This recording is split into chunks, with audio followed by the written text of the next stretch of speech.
I believe we are live. How's that for an evening intro? Hello.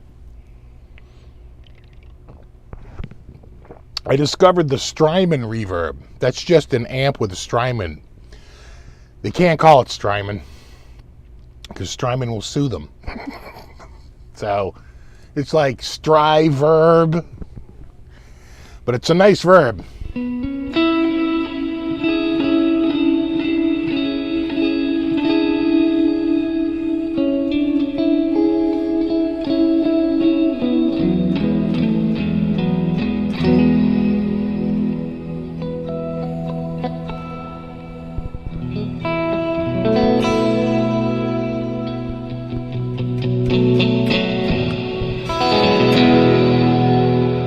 Just a big giant verb.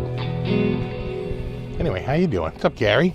Gary Davlin, Dennis Ellis, Liptech Charles, Mike Ducato, and Eddie Fay with Phil and Numerator X, and Mike Buckingham, and Johnny Heartbreaker, and the Gospel of Mark, and Bruce Craig 60, Quentin James, Janus, Monty Lodge, don't forget Guitar Man 45, Corey's Garden, Spastic Jackson, Jimmy P. and Tony Howe, and Mark W. and Wayne 270, Helen's Guitar Channel. Don't forget Jay Shaft, Dusty Wilson, and Matt Lee, the alternative Kevin Donahue, B-Mac, Johnny Heartbreaker, Terry Block, Tommy 45, Nola Guitar, Brandon Way, and the Browns, and Coots 13, John Gregory, Ed Fair Music Sound Gear, and Dan and NJ, and don't forget Bagel 232, Adam J. Finn, Vince 69, Kevin Box and Skyprop, and Spastic Jackson.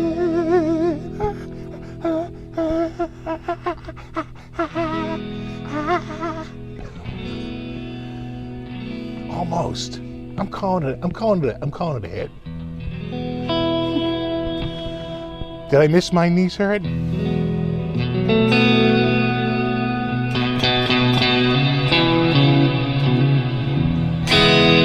How do I feel? Pretty good.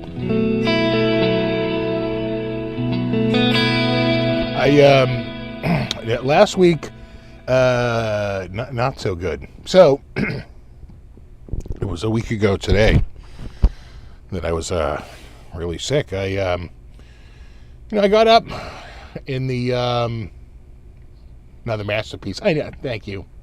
It's what I'll be remembered by. In many ways, that will be, my legacy. So we'll get into the guitar, we'll get into everything, but let's start with last week. So, I get up in the morning and I'm not nauseous. I'm kind of crampy. I'm like, oh, geez, kind of crampy. So go to the bathroom, gets rid of the crampiness, and I'm like, oh, that must have been it. But then the cramps come back and I'm going again and I'm like, oh, dude, you might be sick. You know what I'm saying? It's like you start to figure out, you're like, oh, I think I'm getting sick. I think I'm sick, And so it gets to the point where I'm like super thirsty.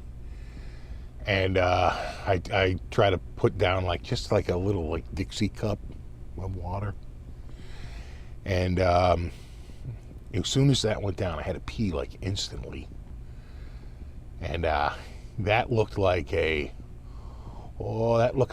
dark malt ale. I was like, whoa, dude, you are dehydrated. You are in trouble, bro. So I didn't throw that up. So I was encouraged. I was like, well, maybe you just have like, you know what I'm saying? Like just some sort of like diarrhea or something like that. But it wasn't, because suddenly my stomach like was in knots. And I did start to like throw up, and I was like, oh, you got a stomach bug. And it's different than food poisoning. Food poisoning, you just get like waves of nausea, but then you can kind of feel like okay, like in between. With the stomach bug, your stomach just is like in knots. There is just, it's like just, there's no getting comfortable. There's no position you can sit on your side, sitting upright in a bed. There's nothing. It's just horrible. And that's what happened. It ramped up very much like it was at NAMM a couple of years ago when I got the stomach bug. But before that, it had been like almost like 10 years since like one of my kids was like real little that I had been like sick like that with like a stomach bug. So, and all the symptoms were the same, you know. I have had food poisoning a couple of times. The symptoms are a little different. And I didn't eat anything that no one else ate, so it's not food poisoning. It was definitely some sort of stomach bug. And man, that sucked. That was like a full day of just... So I finally, you know, at one point during the day, I was just so friggin' thirsty. I had my wife make me up just a glass of like ice chips, you know. And I figured I'd just like nurse the ice chips, you know, and get a little hydrated. It's a little something I learned from an extended hospital stay. And but I was just too thirsty. Like I couldn't even do that. So I wound up like filling the glass like to the top with water, letting it turn like ice cold, and like drinking that water down, which I cannot tell you how friggin' awesome that tasted. But it kind of came right back up, you know. But it's ice cold water, so it's, you know, you could do worse than throwing up ice cold water. And so that came right back up, and I was like, all right, well, you can't hold anything that. So that went on, and I'm like, well, you know, when are you going to start feeling better? It was already into like 4 or 5 p.m. that day. I think I had already canceled the show. Then it got to like 10 p.m., midnight, like 2 a.m., 3 a.m., 4 a.m., and I am still like pretty sick. And I'm like, oh man, this is gonna suck. And then around, geez, I guess it was around about 4. I think it was like 4:45 in the morning, because I went downstairs and all the cats are in there and they're all eating, and the bathroom light downstairs off the kitchen was on, and I was like, is somebody else up? It was my wife. She was up feeding the cats.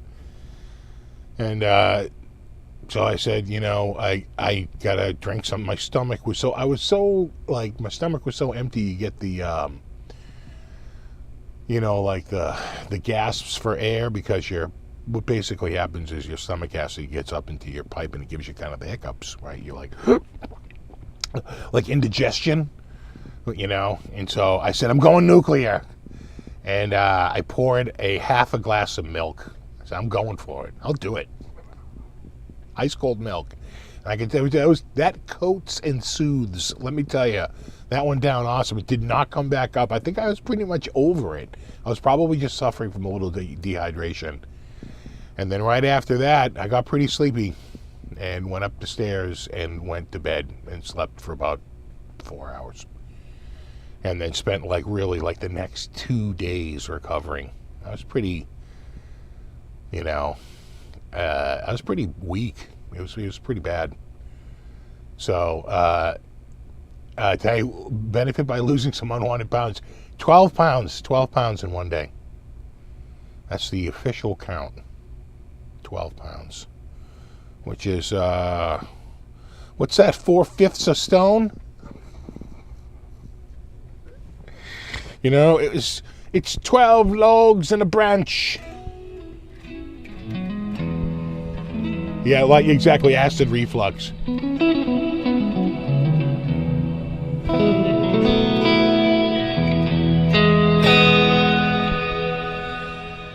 So,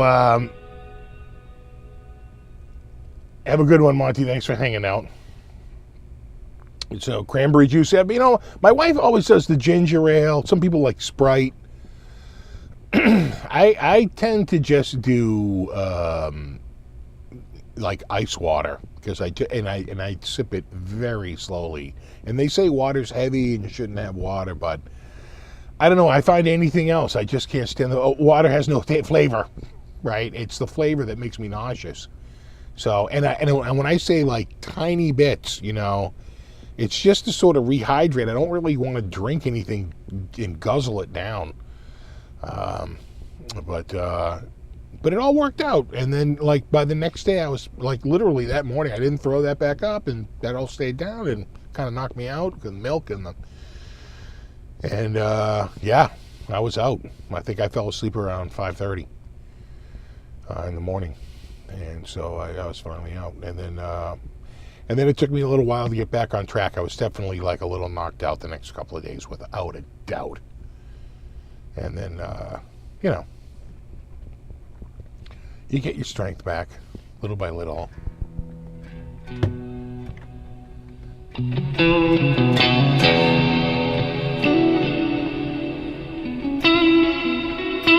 That interview comes to 7-Up. I tell you, soda dehydrates more. Yeah, heavy water. Don't drink that. Yeah, especially heavy water.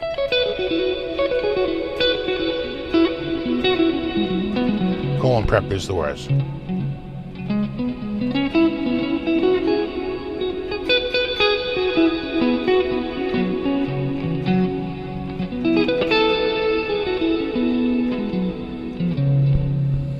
Yeah, a lot of people, when I grew up, it was all ginger ale.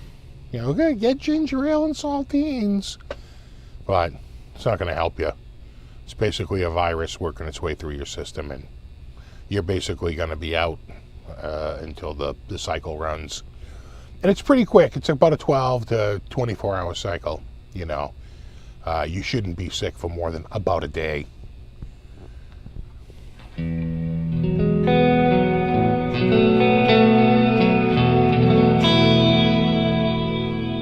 CBN, CBG, and THC. Well, my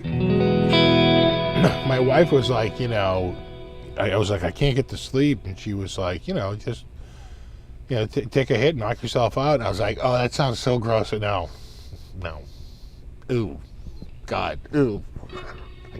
I was so just no, hell no. That's the last thing. Well, when you're sick, like smoking a cigarette is like no.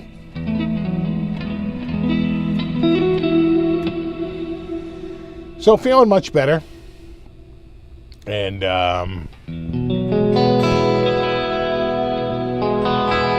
also a ginger ale dude. Yeah, that was sort of a thing. When I was growing up, ginger ale without a doubt.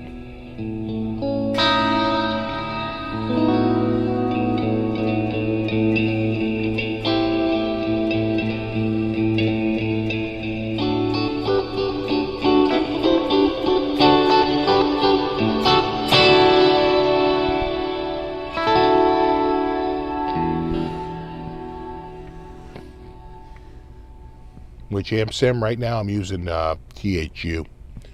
We could switch up the sound. Let's go to a. You know what I've been playing a lot? That's that Striverb. Striverb. Talking about the. I've been doing this. This Behave lead. I feel that's a little hot on the output. Hold on there.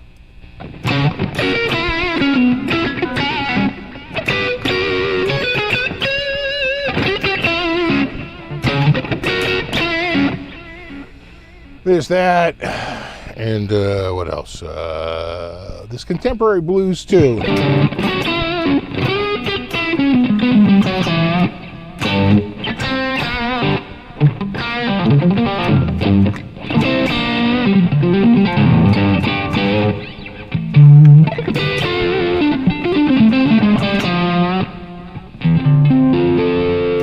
A lot bassier than dual heavy rig.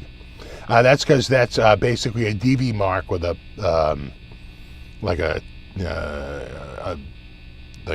what do I want to say, a tube screamer in front of it, where the other one is this whole split rig.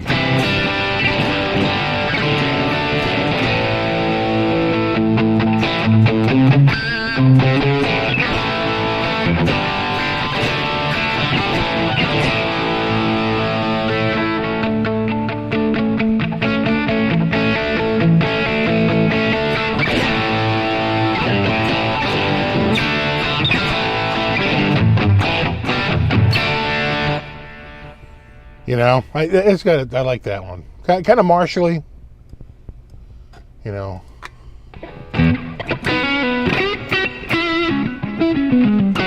THU.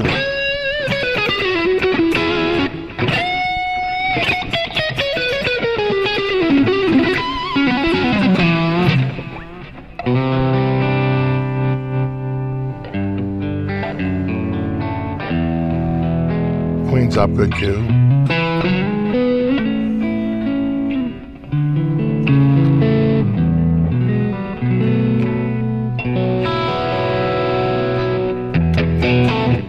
And this is the first time I've done a live show with this guitar. Dum dum dum.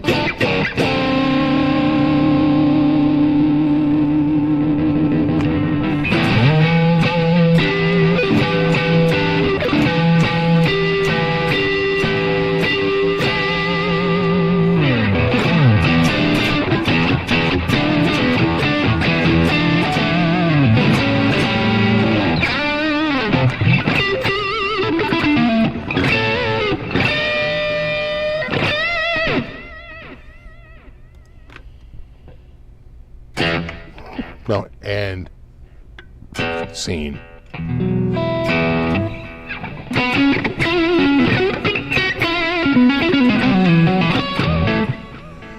It was not the green Strat that was stolen. It's the Strat that's in the thumbnail.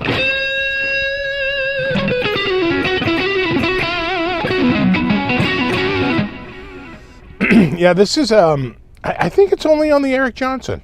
I don't think they do this on any other guitar.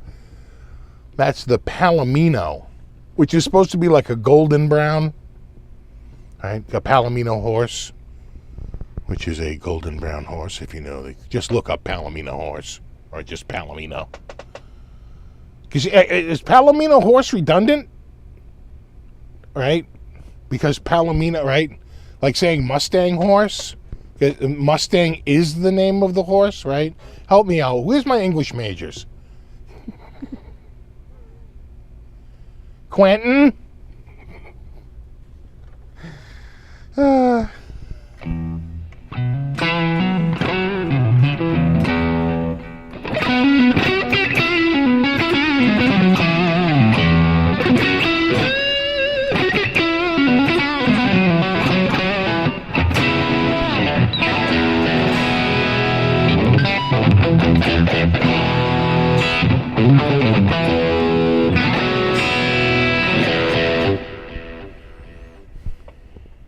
Yeah, it's got the dot inlays. And of course the side, you know, the binding. And of course it's all lacquer. All that stuff. And no back plate. The man doesn't like a back plate. And they even point out it's extra sanded around here.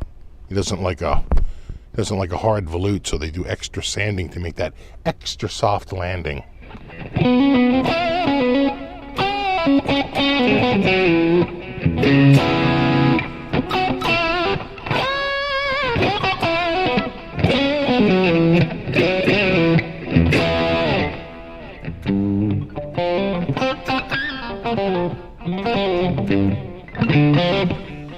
Yeah, it's a V-neck. Soft V, which is, I think, the 50s V.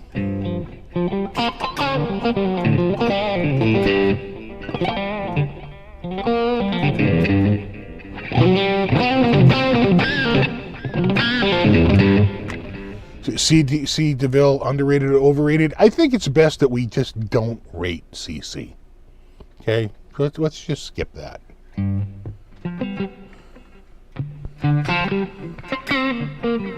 I am late.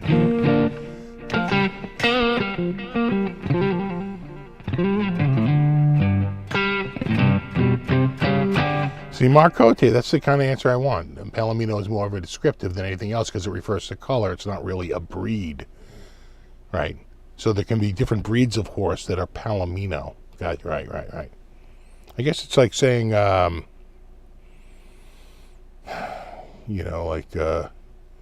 calico, right? A type of cat, maybe. Oh, God, that's good coffee. And I am having it very, very late for me.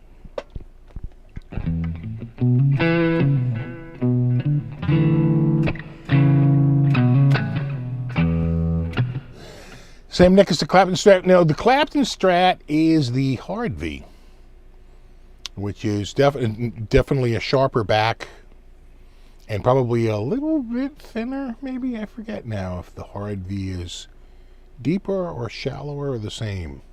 But certainly it slopes differently. You know what's a hard V? Is my ST54. That's a hard V.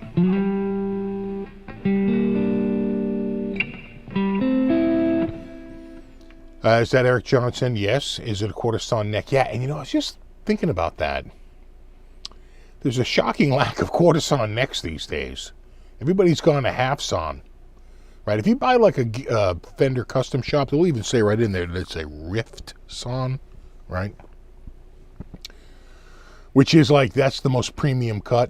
So like if you get a plain sawn or half sawn, that's the cheapest cut. And it's the least amount of waste and the least amount of labor.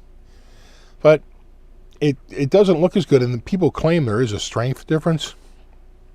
A step up from there is quarter sawn, which is what everything just used to be. It was always quarter sawn. And we've sort of moved away from that, I've noticed. My Charvel is quarter sawn. This is quarter sawn. My Ibanez RGs are all quarter sawn. Right? It used to be sort of like standard. You get a quarter sawn neck, but now. And then the most expensive cut is I think it's the Rift, or RIP. I think it's Rift, R-I-F-T. And that's like a quarter sawn, but they cut it in just the right way so that the grain is at the perfect point, and it's really for furniture making. It's the most amount of waste. It's the most amount of labor. And so it's usually the premium cut. That's what they usually make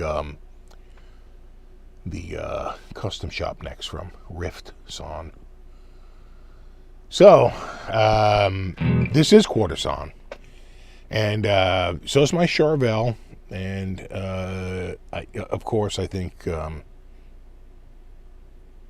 all my old guitars seem to be quarter sawn. It's just like standard. And now everybody's gone. They've all gone to that half sawn, man.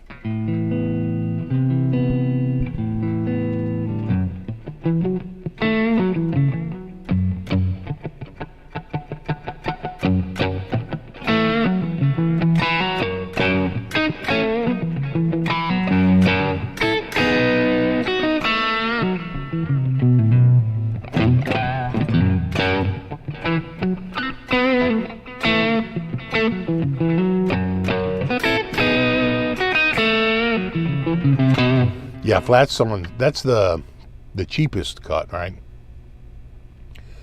They're also called half sawn or plain sawn. But the quarter sawn, they always went because they said it twisted less, right? It made a difference, strength-wise. Do I have a red SG Junior? I don't. So, the second part of the question is moot.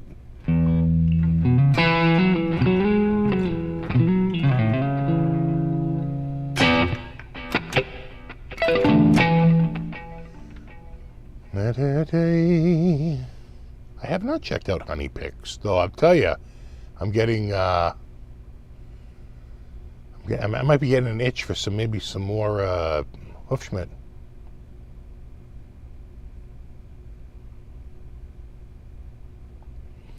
Quarterson is more able.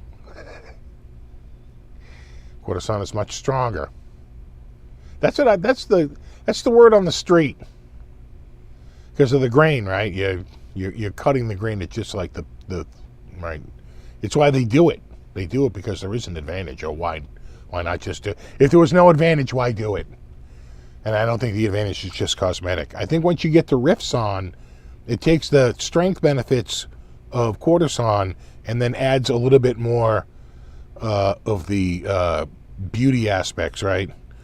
You get the cleanest cut, but again, the most amount of waste and the most amount. And if you ever see how they cut that, they have to do the planks at different lengths. It's weird. If you look at the thing, you know, I could probably call it up to the internet. I was just thinking of that the other day, though, about how Quarterson is sort of dead. So I think if you go,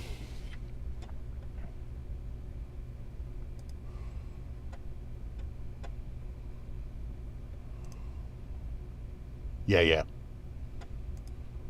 That's probably a good graphic right there. Yeah. All right. Here's your plain sawn, right? So you don't really have to move the log around that much. You just run it through it, and it just cuts it like on a cheese slicer, right? And then here's your right. And then here's your Quarterson, where you got to cut it. Now, of course, you know, for a neck, these would be larger pieces, but you get the idea right there. They're cut at a different angle, so you're trying to get right the grain going through it at a certain angle. And then the more precise cut, but again, more waste is rift sawn. And this is the most expensive. And you can see, right, there's your plain, there's your plain sawn, there's your Quarterson, looks much better. And then even just a smidge better is rift. You see that? Just a wee bit. But the big jump is from here to here. Anyway, it feels like to me, like if you want a Quarterson guitar neck on a Charvel, you got to get USA or Artist Custom Shop. If you want a Quarterson on an EVH, I think you only have to get out of the standard. I think you can get just in the special level, that starts, you get Quarterson. If you go to the Fender website and you say, show me all the guitars with Quarterson necks, it's a short list. It really is. It's like the Eric Johnsons and, you know, maybe a handful of other like artist guitars or whatever, but I'm telling you, man, they're moving away from it. I don't like it. That's how they get you.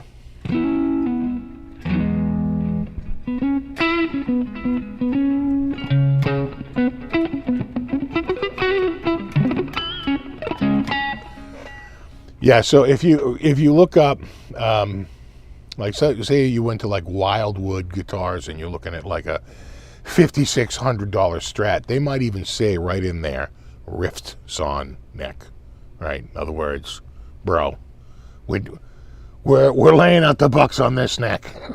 We're getting the best cut, right? The premium cut. Not only is it a good piece of wood, we're cutting it in the best possible way.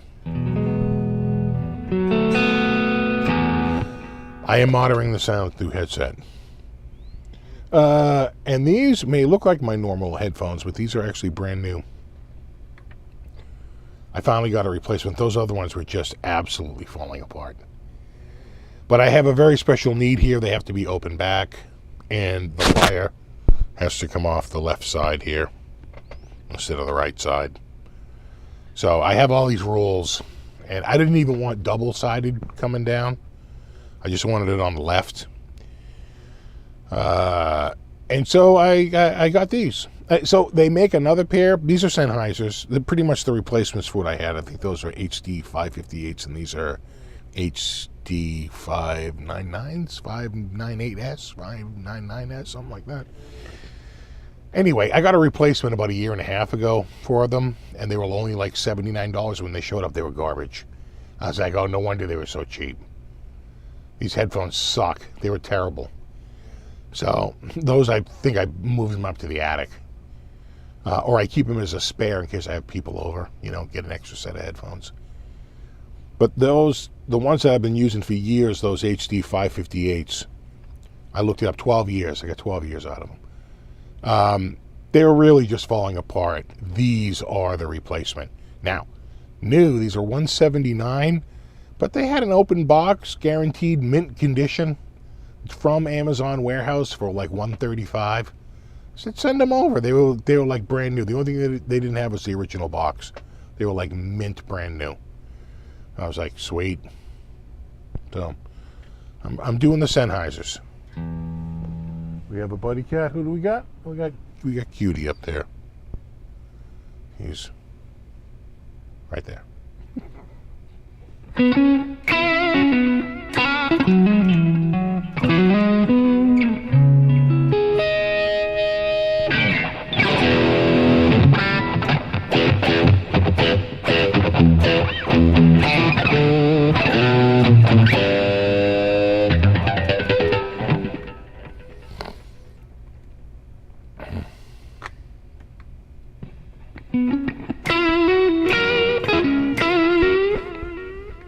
Been through 20 guitars, Clapton Strat neck, soft V, 9.5 radius, not a hard V.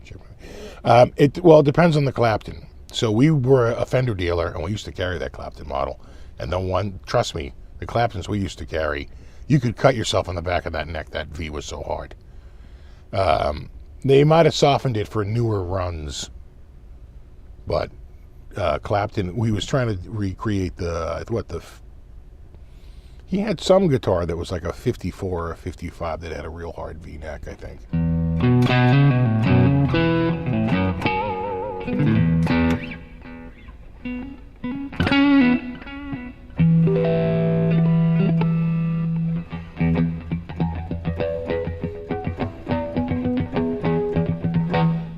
Oh, thanks, Buzz. Thank you, man.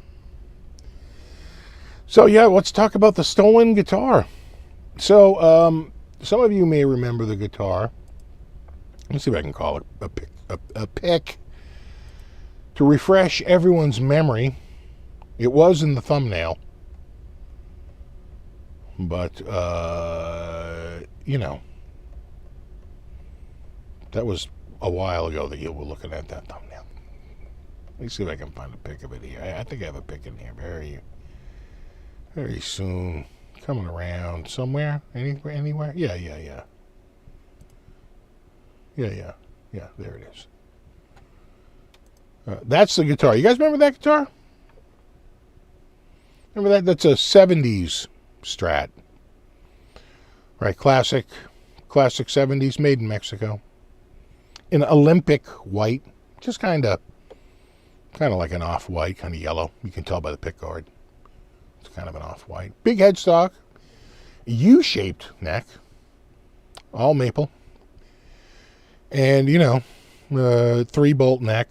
The whole 9 yards. Anyway.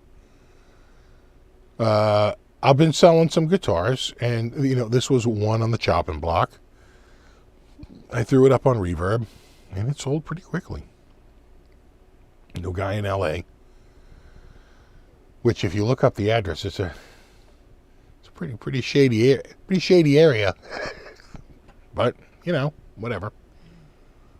Reverb cleared his payment, and the guitar got shipped out, and the guitar was delivered, and the guitar was signed for. Because when I do the shipping, I do that Reverb seller protection. And they force you to, they basically check the box that says it must be signed for, and they gray that out. You can't even uncheck that. Damn it, the thing is being signed for, right? They sort of force that. All right. And it was delivered, and it was signed for. But by whom? So, I pack it up, I send it off, it gets delivered. The next day, I get an email. Hey, this is like, I don't know, let's call him Josh. Hey, it's Josh, and I'm going to be helping you with, like, that claim. And I'm like, the fuck you talking? And he's like, yeah, the guitar that was, he claims he never got it. And I'm like, well, I'm showing it was delivered and it was signed. And he's like, well, he goes, yeah. He goes, I'm seeing that. I'm seeing that. And I was like, okay, all right. And like an hour later, and what do you think they made him do? You think they made him file a police report? I don't know. He basically said, yeah, you know what, because you have the reverb safe wazzle doodle, because, we've been raking you over the coals for, 8 to 12% on every friggin' guitar and, piece of gear that you've shipped for quite a while now. And that's just the insurance. They're like, we're gonna refund it, and you're all set. You don't have to do anything. I'm like, yeah, we're in agreement. What can I do? I ship it, I get it there, and what's up, Landon? And they were like, yeah, we'll cover it. I gotta think they made him. File a police report, right? You can't just go like, yeah, it got stolen. I think they got to make you, because they got to make you get on the hook, right? You gotta lay something out in the line. There's all right, file a police report and then we'll refund you. But I don't know. Maybe they don't. Maybe they'll just like whatever. He took the insurance. The insurance will cover it. I did take that insurance. I do it every time. Because you know what? If you don't take the insurance, then they're going to punish you. They're going to be like, oh, here at Reverb, we offer a fast and easy way to avoid problems like this. You should have taken, it would have been shoulda, coulda, woulda. If you should have taken the insurance, then we could have helped you and we would have made this go away. And it's like, uh-huh. So I just take it. And it kicked in beautifully. And they took care of it. And I was pretty happy about that. Because then you know what you're doing? You're wrestling with UPS. Because I would say, well, I don't know who signed for it. And they're going to say, well, we delivered it to someone who's valid.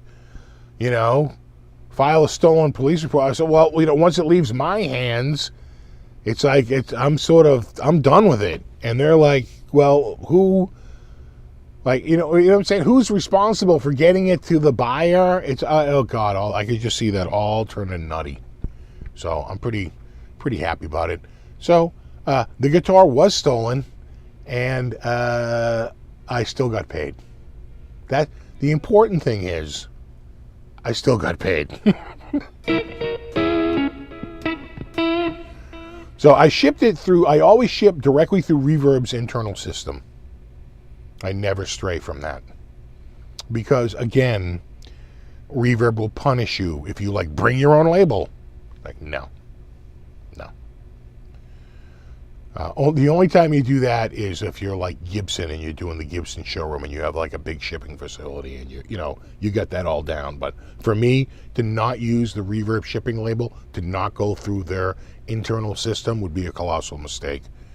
Because anytime there would be a screw up, they would absolutely rub your face and oh, well, had you gone to Reverb system, had you availed yourself to our Reverb protection, then all this could have been avoided.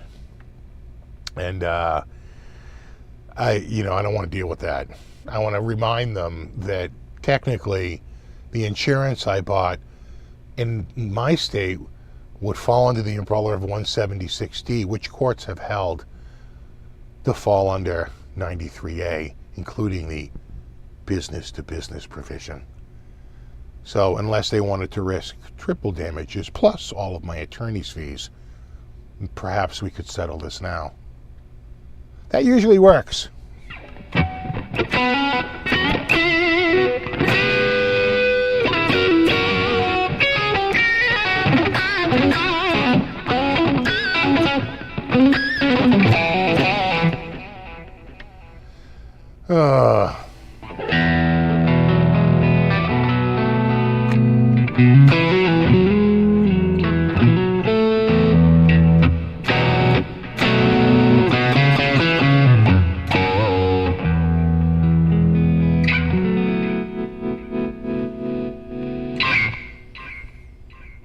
Do I really think it was stolen? Well, I can tell you this.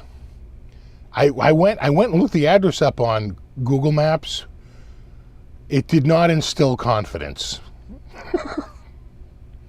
You know, a lot of bars on the windows. That tends to be a fairly, you know, good indicator that you're in a potentially high crime area. So, the whole place looked a little, yeah, I'm not gonna, looked a little shady.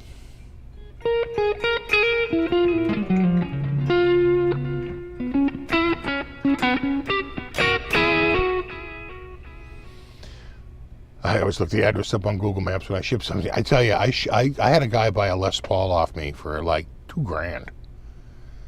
And this address, when I tell you, was on a dirt road in the middle of friggin' nowhere. And I want to say it was in like Colorado. Was it Colorado? Was it like Nebraska? It might have been like Nebraska. And I'm going like, this is crazy. I mean, I'm talking like way out. And it was all legit. That never, it went.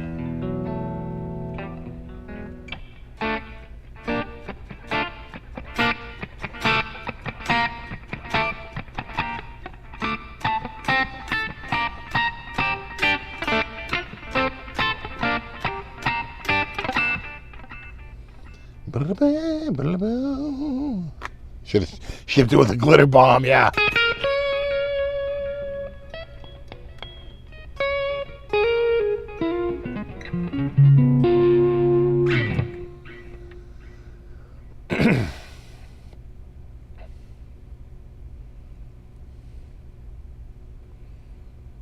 The Hamburglar. You guys ever see that on the fender necks? There's a Hamburglar on the fender neck. Like the early 90s. So, yeah. Guitar got stolen, but, you know, what are you going to do? As long as I'm covered, I'm good. Do you have any experience, knowledge of really good studio monitor speakers? I tend to use the KRK Rockets. A lot of people use them. I think the ones that out there that get some of the best love are the Yamahas, right?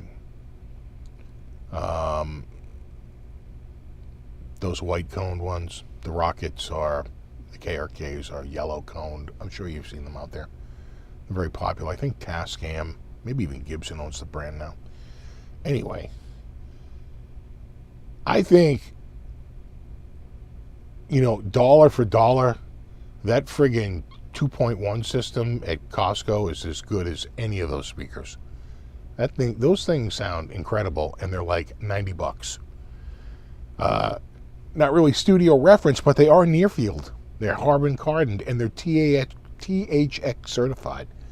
So, you know, there's actually got a little bit of tech going into them. They're pretty good, and again, pretty cheap. Now, I bought a set of PreSonus, and I bought a set of those Harman Kardons, and it was like night and day. Those Harman Kardons just crushed. I mean, it wasn't even close. You know, you just went from Hamburg to Porterhouse. But they're not really studio monitors. And you could probably get a really robust sound with like a couple of, you know, 5 or 6 inches and a studio reference monitor. A lot more money, though. Like a lot more money. But I like the KRKs. I got no problem with KRKs. JBLs are out there too if you like the radial horn. I prefer a tweeter, I think, over that radial horn. I'm not crazy about the horn. Some people swear by them. What other brand? I mean, there's Mackie, but they're just a jobber, you know. I'd say Yamaha, KRKs, you know. Those are probably the two biggest ones I can think of, JBLs. And I'm telling you, those Harman Kardons.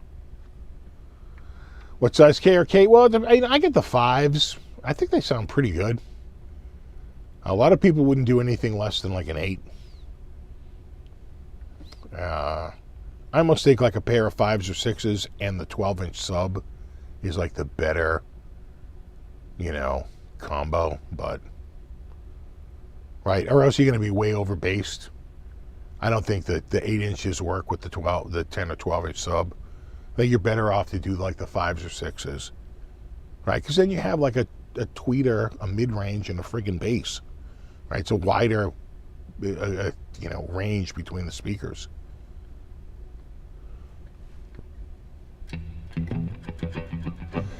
Yeah, M Audio, again, M Audios, they're all just import, right, brand. I would say KRK seems to be a little bit better about actual, like,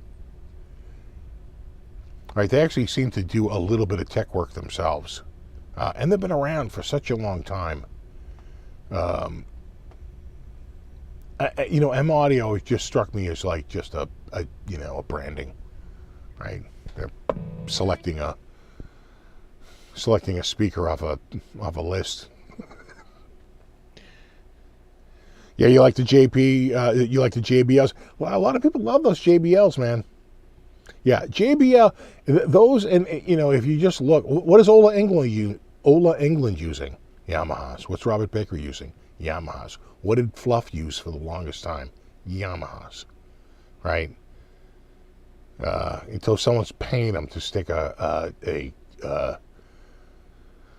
was that one that was around for Adam Audio? Those seem to be pretty good. They were making a big push for a while. You know? Yeah, I'd still go Yamaha KRK. You know, I still think, you know, if you look, I think if you went around and looked at what most people had on their desk, I bet half the slots would be taken with either Yamaha or KRK, and then miscellaneous for all the rest.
That riff, you know, it's like, that. Hold on. Gotta get my hand right.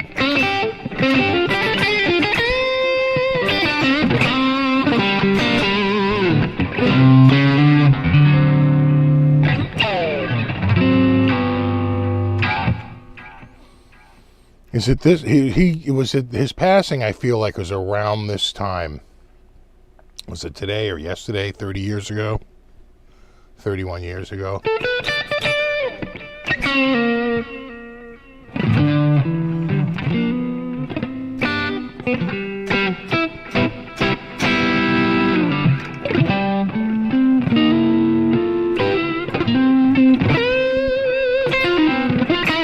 Was it today, Sammy?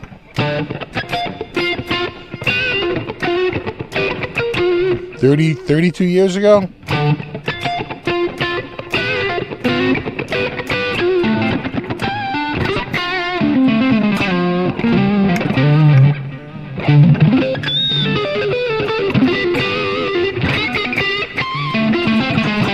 Any real amp at home, like the Rev or the Hughes and Kettner or the Panama or the quite frankly I like the Boss Katanas.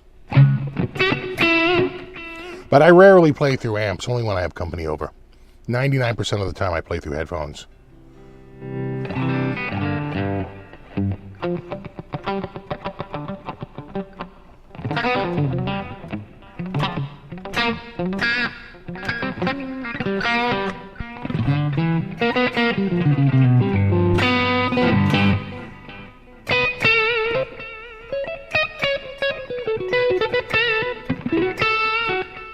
Yeah, I was in college.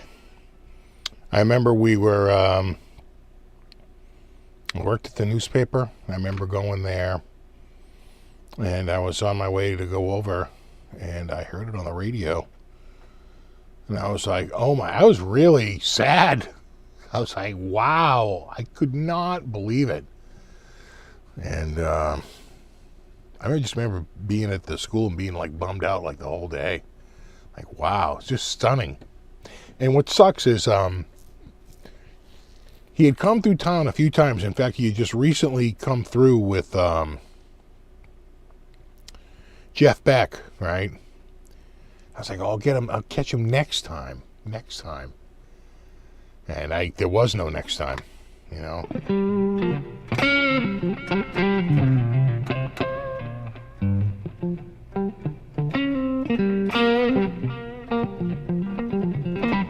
Boston's still in a drought. You know, we had a little rain recently, and it's kind of helped us out a little bit. But yeah, we're still down, I think, 6 inches on the year. So, but we just gained. We were down 2.3 inches for July, and only like 1.5 inches for August because we actually got a little rain, or it would have been around the same. And I tell you, the rain was welcome.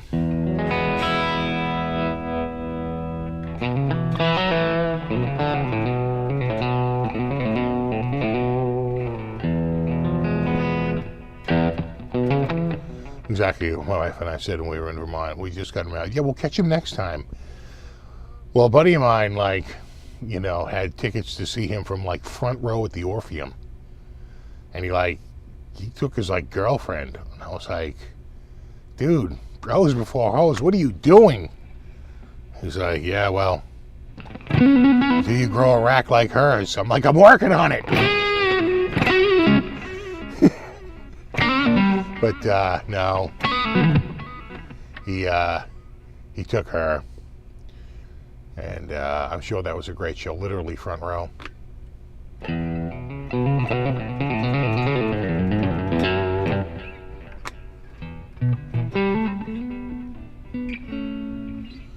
I've never visited Martha's Vineyard. You know, we were going to go. Never got around to it.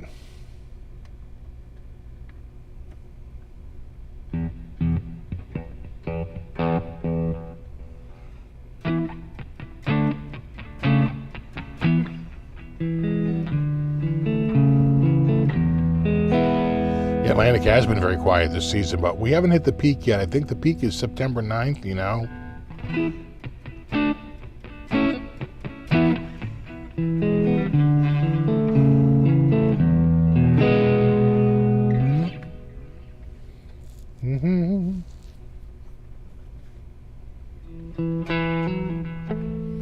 What's up, Johnny?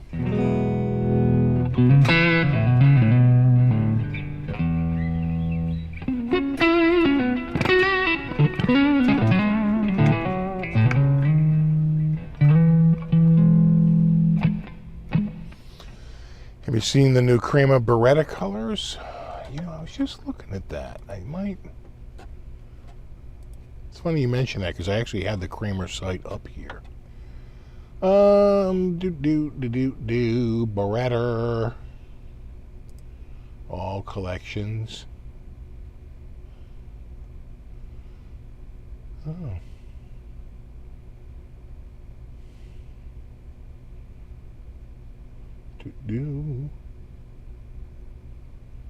Still got the graphics. Oh yeah, they're pushing the strikers. They just had a big striker launch.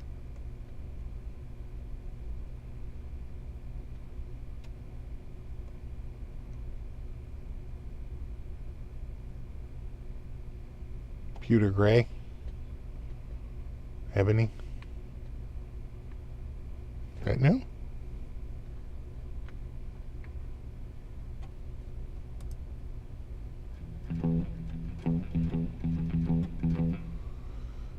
Yellow, red, and black.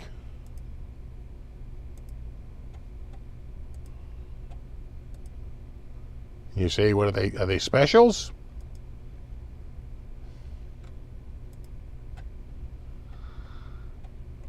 Feel like I'm always on a wild goose chase. Have you seen the new? Now these, you mean these? And the red. The Beretta. Don't go to bed with a price on your head. Oh yeah.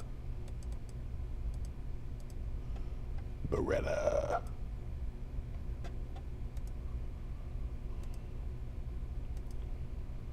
Don't do the crime if you can't do the time. Oh yeah.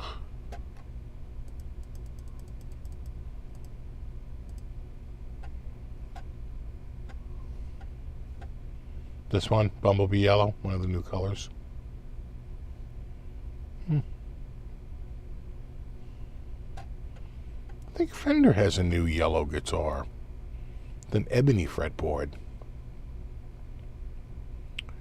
We might have looked at it a couple of weeks ago. It's like a single, double. No locking though, no trim. Locking trim like this, but just it's rare to see a MIM with an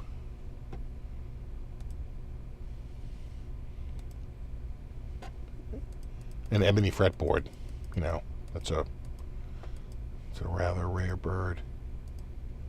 What am I hearing? Am I hearing a cat? What the hell are you doing over there? I got gooba cats.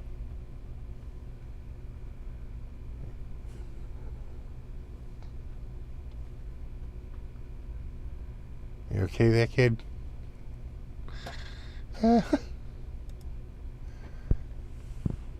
Oh yeah, now she runs.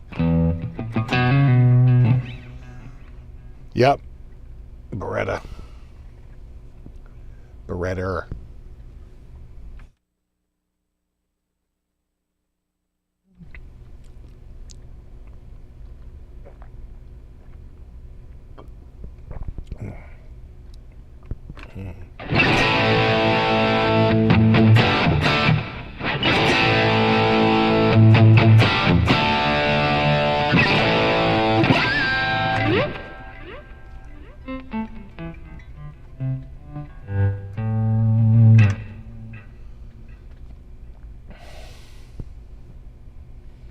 Bagel says, I bought that Ferrari yellow. Yeah, that's the one, man.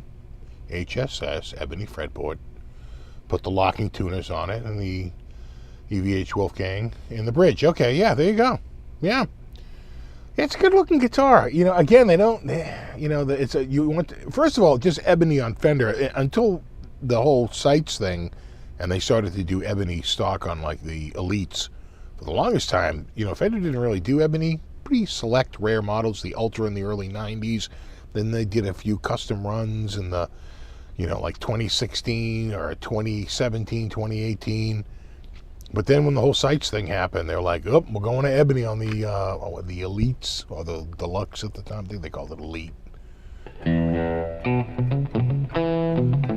Columbo was awesome. Columbo was always so awesome because Columbo sort of always solved the crime by sniffing around and getting people to like be really worried that he was on to them. And then there was always like something would happen that would make them think that like the person either they killed or the crime that happened, like there was something else going on. And it almost looked like spirits or ghosts or magic, and like out from behind, a plant would emerge friggin' Columbo. Oh, so maybe you did do it. You know what I'm saying? It's like, and that whole sort of plot setup, right, where he gets them, right, was fantastically done by The Simpsons, where Nelson Muntz played Columbo. And the whole thing plays out like a perfect Columbo episode. Just absolutely perfect.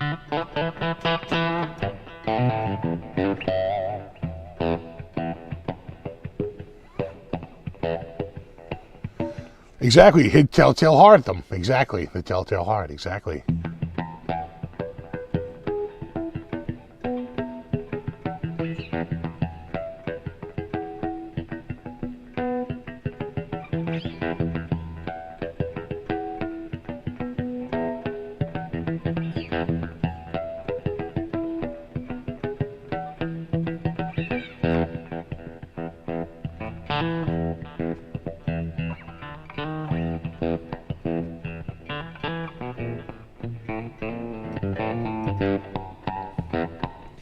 Yeah, he invented the just one more question.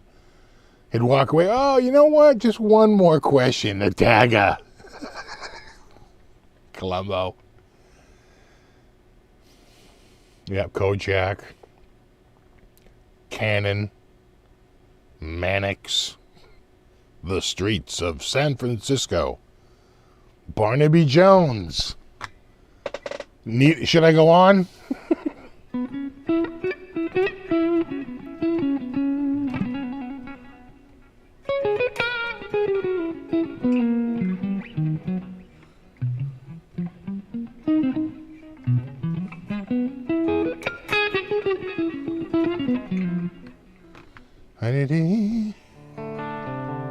Oh my God, Ellery Queen.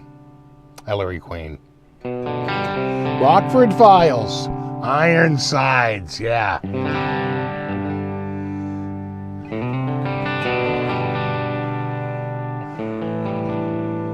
Belichick. Sheriff Lobo. Spencer for Hire, that's 80s. I think everything we've mentioned so far has been 70s, right? Rockford Files. Cannon. Streets of San Francisco. Mannix.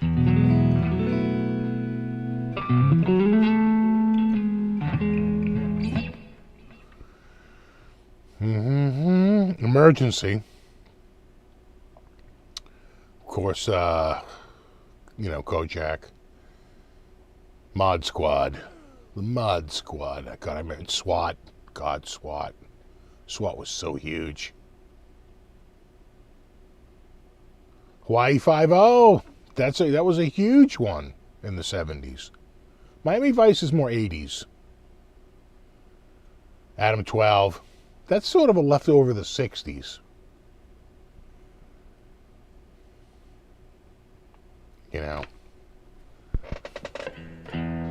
Again, Dragnet, same thing. I feel like Dragnet's a leftover of the 60s.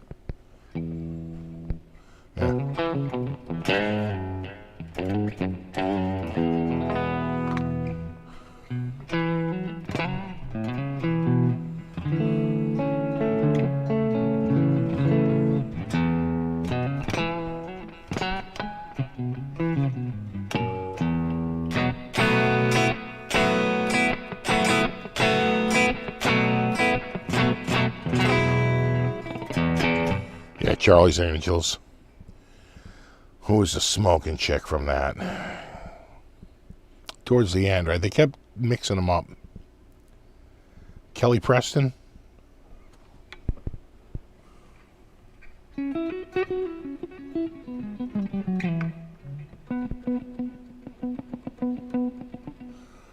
Well, Brady Bunch, I want to say, started in either 68 or 69, but they went well into the 70s, at least to 74 or 75.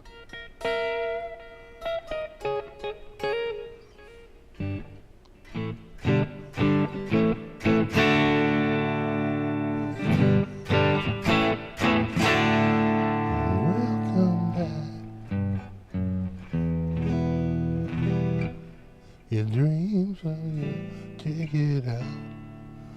Welcome back. Was it A minor? Farrah Fawcett, Cheryl Ladd, yeah.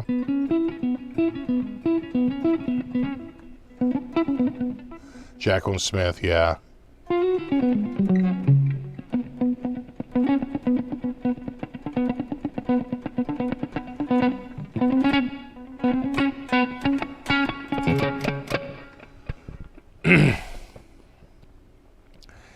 Arnold Horshack. God. And Barbarino. Of all the dudes on that show, John Travolta outlasted them all.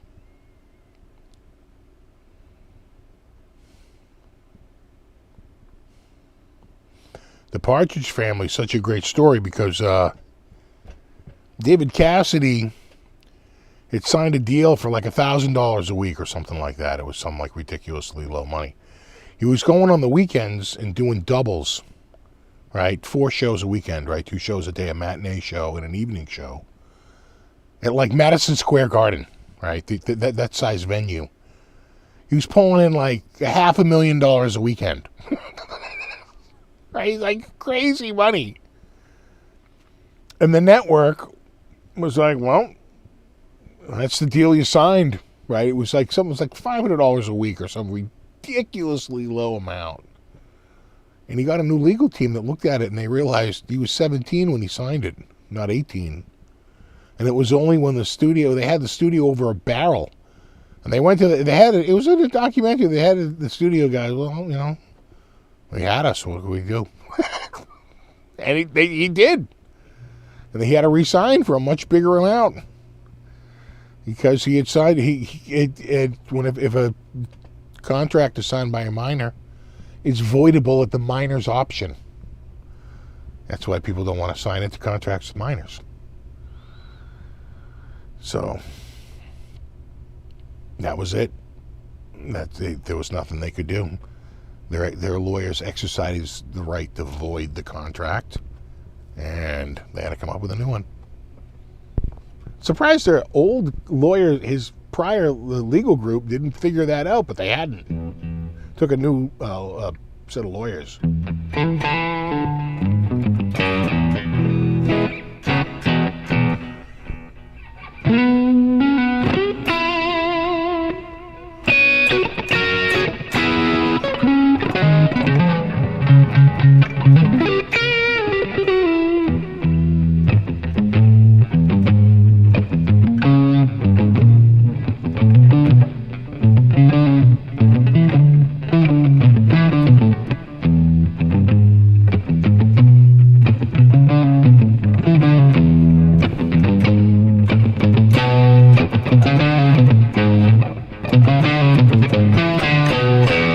Right, like that.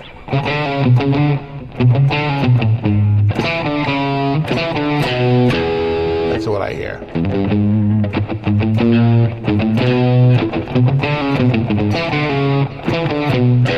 Yeah,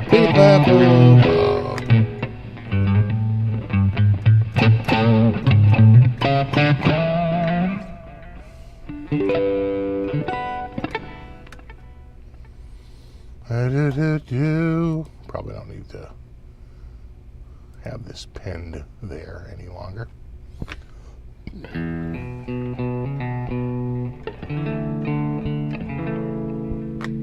Anniversary of the passing of Elvis too, huh? I remember that. I remember that week. I was 11, and working at my dad's pet store, which was in Roslindale. It's just kind of city-ish. And I remember going down to the Greek Spa, which is like basically a lunch counter, newspaper, drugstore, right? And just like the death of Elvis just plastered everywhere, right? Especially in the few weeks following it, right? Then everybody had Elvis on the cover.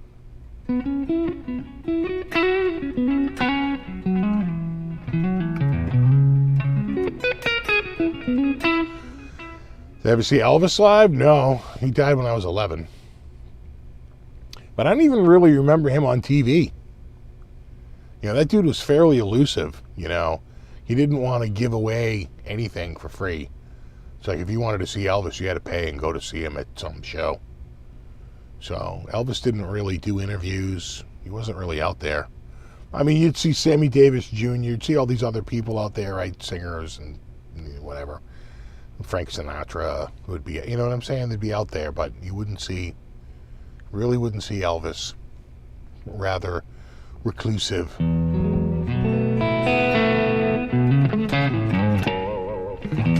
Why am I late tonight? Because we wound up going down to the Marshfield Fair. So, it had been raining sort of on and off a couple of days this week. Like the couple of other days we could have gone. Including, we were going to go yesterday. I said, I'm telling you, there's going to be massive thunderstorms. And of course, there were massive thunderstorms. So we wound up holding off and going tonight, which everybody had the same idea. So the traffic was just absolutely ballistic.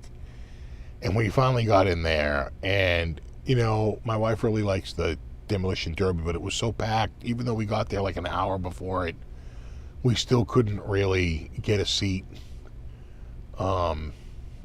We had to like stand down, and it's hard to see. Oh, it was just so packed. So we wound up getting some good food. We went and saw all the animals. It's always cool to see the, cows. There were no roosters or chickens this year. A lot of bunnies. And they had the sheep. They had a lot of cows. Steer. What else did they have? You see, a lot of times they do the roosters, and they grade them. And I remember showing a picture to a friend of mine. He's like, admittedly, that is a pretty awesome looking rooster. I'm like, I know, right? He's like, the thing looks like heavy metal. I'm like, I'm telling you, man. These things are sick. It's like crazy. I don't think they had horses. I don't think they did. I think I didn't see them. And they would usually have pigs too. I didn't see the pigs. And it's been such a dry year, nobody had any giant pumpkins. The best thing they had was a giant squash. I was like, damn it. Where's my giant pumpkins? No giant pumpkins this year. Nothing.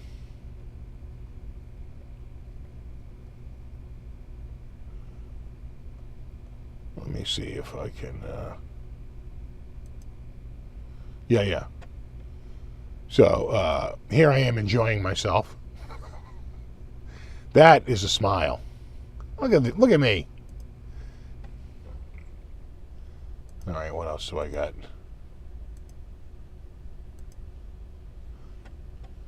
I got a very cute bunny. Just hanging out. Had his hands on top of them. Look at this guy. Thinks he's people.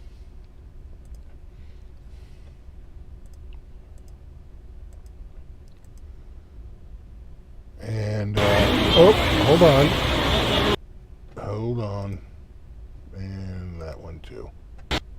Yeah, hey, I gotta get there. And you get to get things like, like this. I can tell you that oranges are in Florida, and we have our corn, which the Indians call maize. And you have apples, and various, I think, the lemons and limes, and let you know where crap's grown. How else would you know?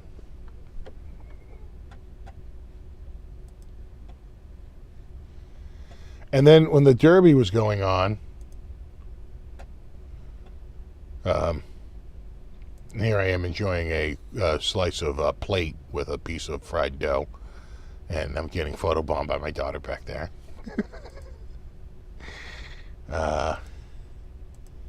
I did notice during the Derby, we had one guy crawled up high on the netting. This dude getting a good look. He seemed to be pretty bummed out by the crowd. Oh, that's gonna be loud. Yeah, there's a shot. You know, it's just fair crap. And of course, you know all the stuff you normally see at a fair, like that.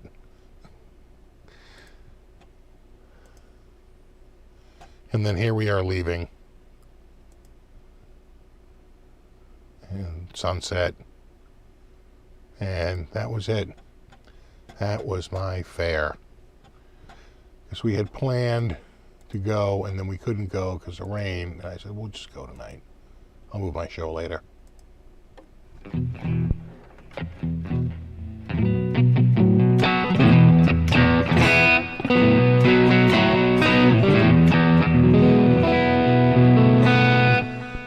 No, I don't go on any of those rides. Those rides are all a lawsuit waiting to happen.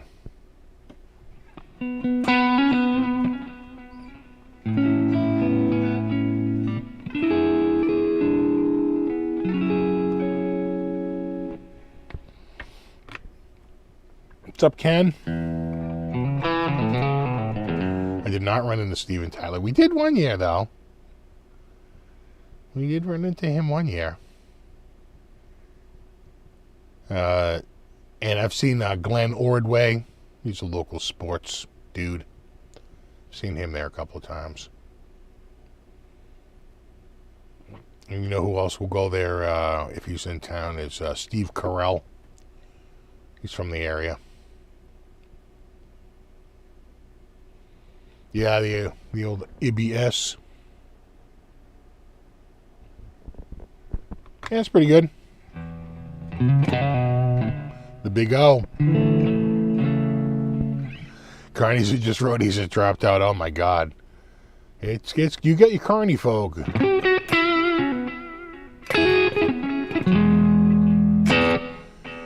Do you still have your Ibanez 2350 Les Paul? I do.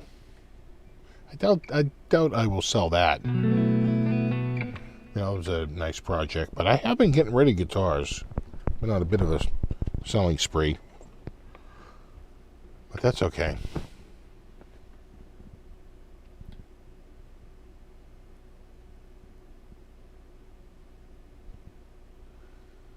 The worst is the ones where if they don't get like 10 or 15 people sitting down, they can't really run the game. They need X amount of asses and seats to be able to even play the game. Or else they lose money. Right?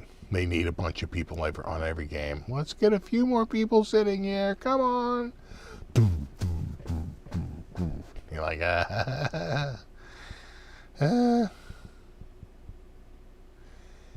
Yeah, if you could buy an OG Kramer from the 80s, what would you get? I'd probably get one of those Showmasters, I think, from the later years, right? Like an 87 or an 88 Showmaster. Those are pretty good. You know, it's either that or you'd have to get an 84. But I still think those Showmasters, right, with the diamond inlays and stuff, those were pretty good. I really like the look of those.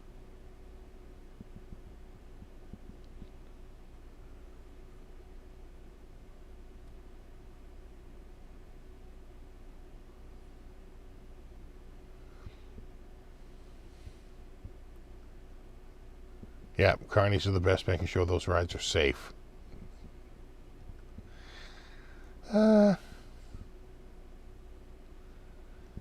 What's been your hardest guitar to tame?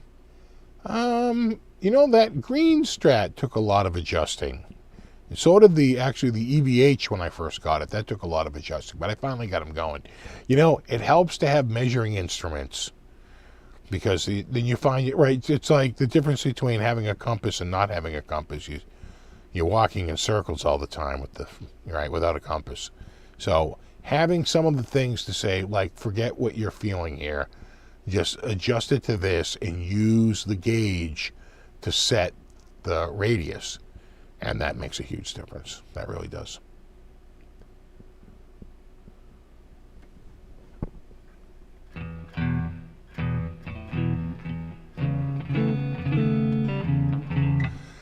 The other, they didn't have the dragon breath balls, right? They're basically like trick cereal soaked in liquid nitrogen. Those are fun because your mouth smokes as you eat them. I think they're called Dragon's Breath. But they were gone, and they had like that stupid like bubble tea. That's all the rage, right? Is it Korean bubble tea with the bobas? It's like, could you deep fry that for me?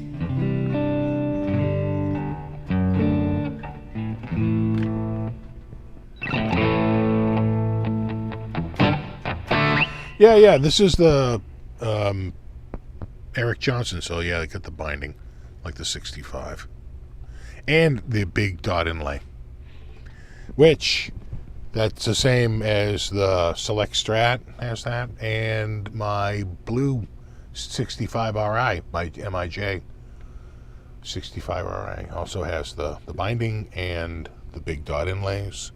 Kind of like that. I'm starting to realize I kind of like mother of pearl dot inlays on Strats, like when it's the clay, or if it's the like the modern clay, which is like sort of just like the white clay. Not as much character. And I'm not even crazy about the abalone. I kind of like the white, just like mother, like this, right? The white mother of pearl. Just like that. Those are the best dots. Those are the tone dots right there. Once you hear mother of pearl dots, there's no going back. This guitar is way more gold.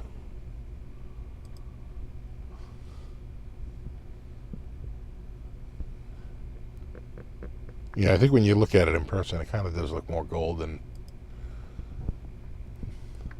Palomino metallic. Exactly, tone dots.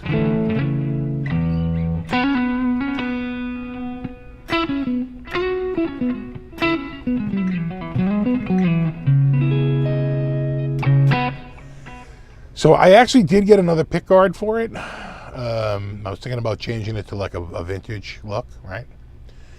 The problem is that you can't get a Fender one to save your life. That's the 8-hole, right? This is the 9. I think it's 8-hole, right? 1, 2, 3, 4, 5, 6, 7, 8. Yeah, 8-hole. So you got to get them third party. So I got a third party one. The problem is, man, is it minty green? Like, so I have a Fender one. I have a couple of Fender ones by Fender, and they're much more muted. Like, this thing is a clown show. I'm like, I don't know if I can use this. I think it's way over the top. You put the Fender next to each other with that, it looks way more minty. It's like, it's like mint chocolate chip ice cream minty. It's like, it's too much. So, unfortunately, it might be hard because you also have to get countersunk pickups, right? So like if you notice on my like American Standard, the pickups are not countersunk; they're flat. So you have to make sure you get the right pickguard, and it's got 11 holes. So you have to make sure that it's got not countersunk pickup, right? And it's got the correct amount of holes and all that stuff. This one, the pickup screws do have to be countersunk, and it's only 8 holes, and so very limited choices. And the one I got is it's pretty bad. I don't like it.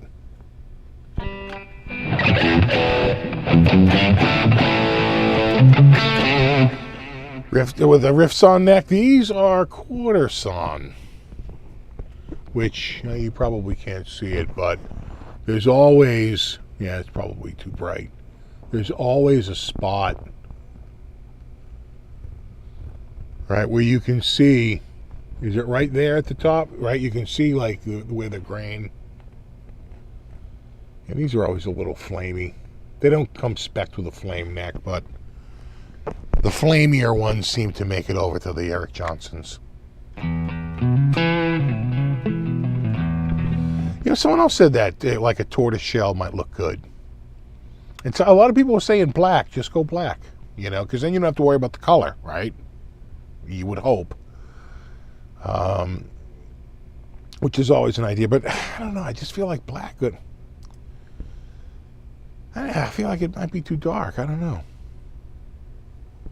Then you got to go black plastics on the pickups, or else it's going to be, I think, too contrasty. So, you know, and you know, this is supposed to be a 60s, right, with that binding, and black just reminds me of the 70s, right? Those are all the 70s ones. So I just feel like it's a little out of time. That's why I wanted to do the vintage sort of 60s. But by the time they got to 65 like this, they had switched over to PVC, and I sort of figured it out, and they didn't fade anymore. So technically it is correct to have sort of a bright white, although I think when they list it, they call it parchment. It's a little off-white. It's not quite bright white.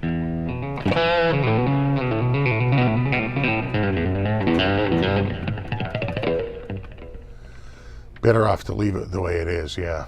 Might be right. I don't like the perloid pick guards. We're gonna stay all night. We're gonna stay a little bit longer. I'm staying for a little bit. You like the white? Yeah, I think they call it. I think technically it's parchment, which is a little off-white. But I might just have to stick with white because, again, that green is, whew, dang, is it green. You know, and I've got green on my, mint green on my Select Strat, not even close. So much more muted. And I have mint green for the Telly, again, way more muted. It's really just this, like, third-party, sort of like day-glow green. It's not that bad, but trust me, when you look at them side, I looked at it, I was like, oh my God, that is very green. And when you look at them side by side, you're like, wow. Yeah, I don't think that's going to work. It looks just too cheesy. It looks cheap.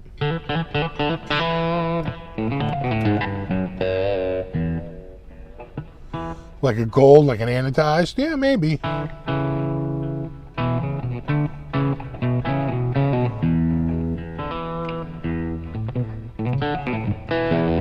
It might look weird on the brown. You know, I always say that, and then I put it on, and I say, oh, actually, and don't forget, well, it's not brown. You know, it's sort of like a sunburst on that Select Strat. So, you know, the green actually, I thought looked a lot better than the bright white. I thought it worked with the, you know, the earth tones of the, you know, of the front. Like this is like more like an earth tone, right? I don't know. It's certainly the green that I got didn't work with it. That looked just ridiculously over the top. Definitely not vintage. It looked like faux vintage, you know.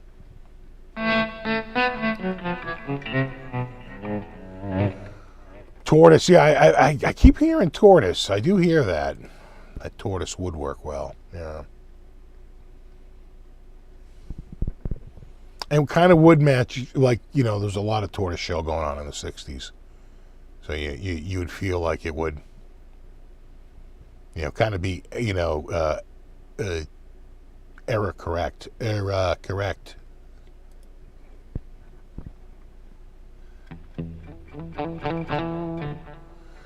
find another supplier with a more reasonable. Man, I've been having trouble.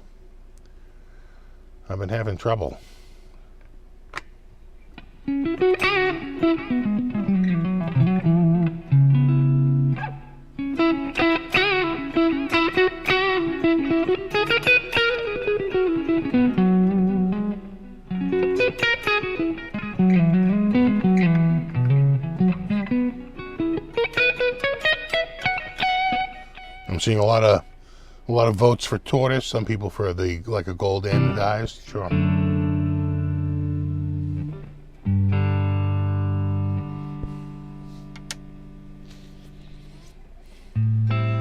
Sitting and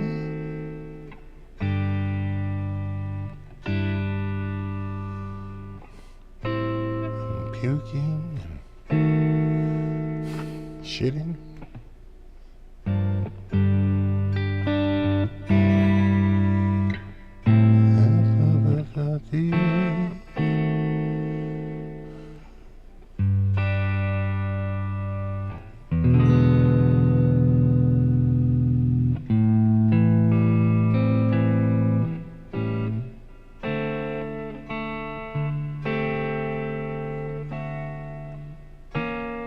Yeah.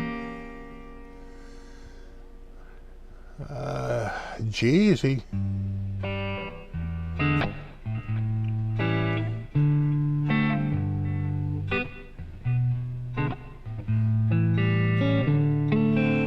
Always look on the bright side of life.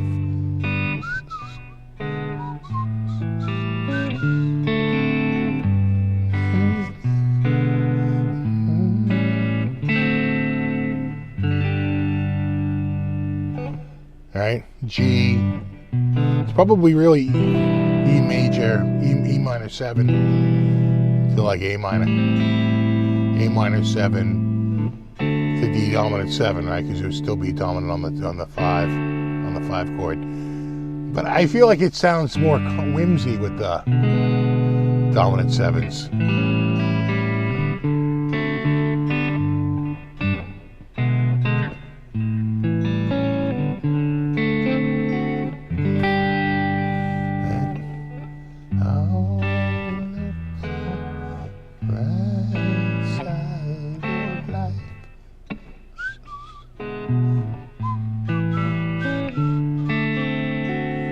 So G, E dominant 7, A dominant 7, D dominant 7. Back to G again.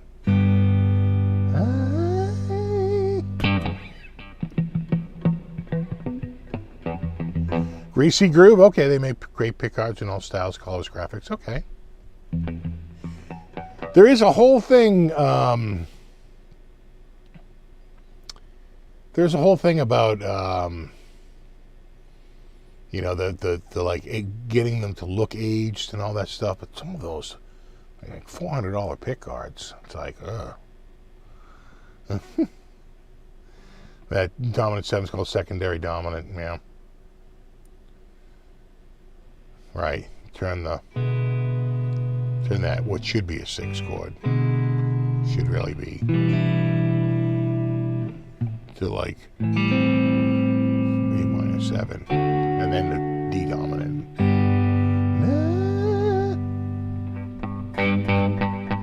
Have a good one, Fred.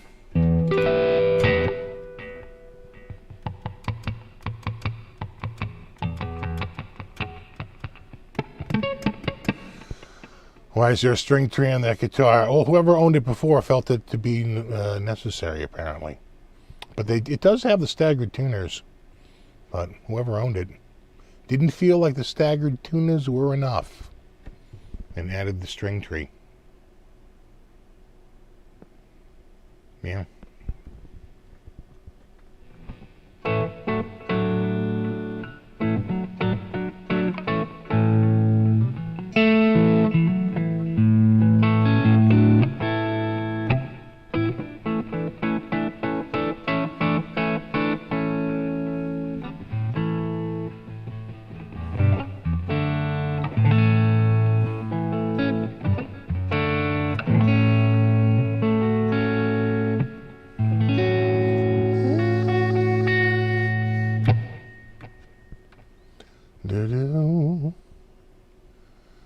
Have a string tree on your American Professional too.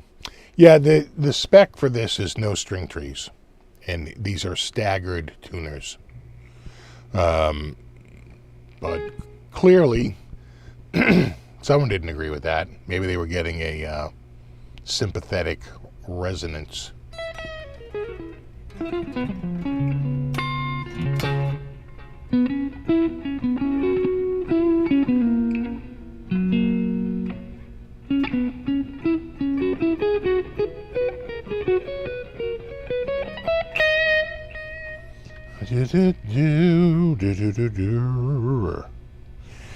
So, got a new system build going on. I finally updating my video editing system. It's been a while, but video cards are finally starting to fall back to earth. Only slightly above MSRP or around MSRP now. Which has been a while since it's been like that. Pretty much about a year, a little over a year. So I'm going from, well, it started out with the video card, right? So I'm going from an RTX 2060 to an RTX 3080. So a little boost in video power. And the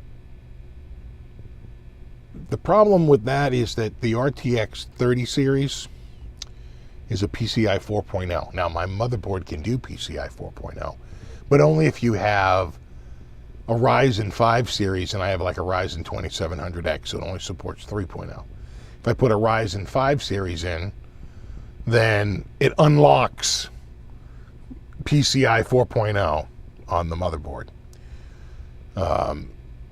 So I wound up, again, I haven't updated that processor in, let's see, March 2019, 2020, 2021, 2022, 3.5 years. It's been a while, 3.5 years, a good run. So I went with the 5900X, so the processor went from a 2700X to a 5900X. I'm keeping the motherboard.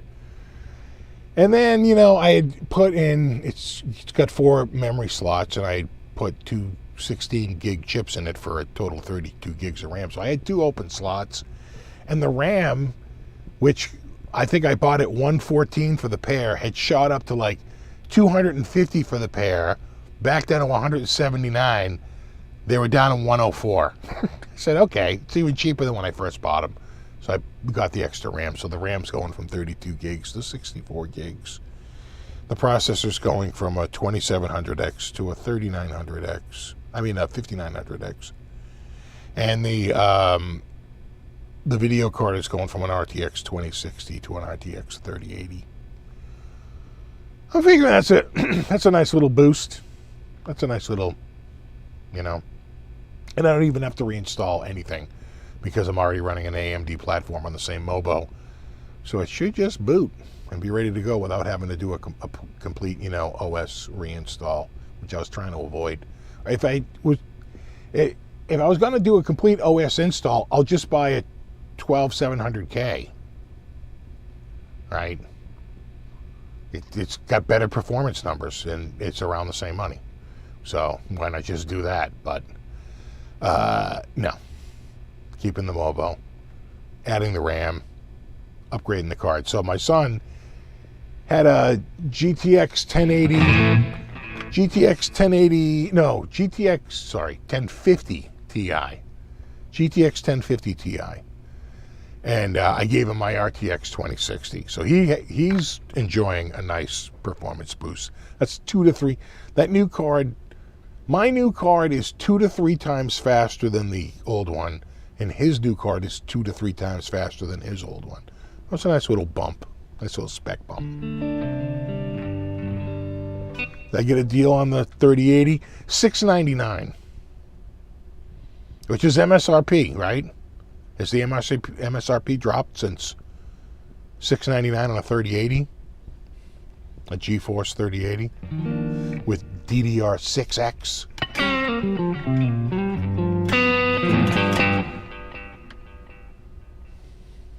I think that's pretty good, right? I feel like they've been much. I feel like they were 1,800 6 months ago. So I thought that was a pretty good price. You know what? I didn't want to buy one used off of eBay because I just didn't want to deal with all that. Just wanted to buy a brand new one.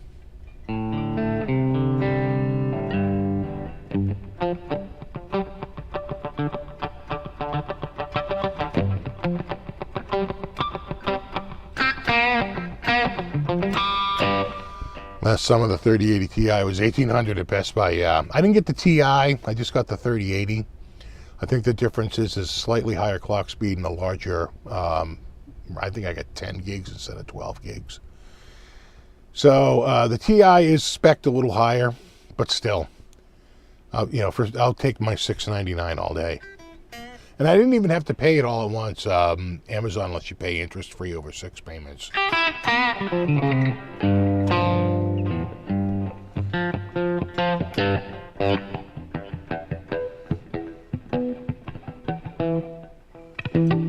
And you had to win a lottery for the privilege of buying at that price. Yeah. You know what? The prices are probably going to fall through the floor. I probably bought it like, I could have been worse. I could have bought 6 months ago. But I think what's happening now is the crypto market completely collapsed, right? The Ethereum is moving off of proof of work to proof of stake. And the 4 series is about to drop. You got a bunch of inventory out there on the 3 series. You better start dumping that. So, could we see below MSRP? We probably will. I'll probably regret, not waiting until like October, right before the 4 series is about to launch. But whatever.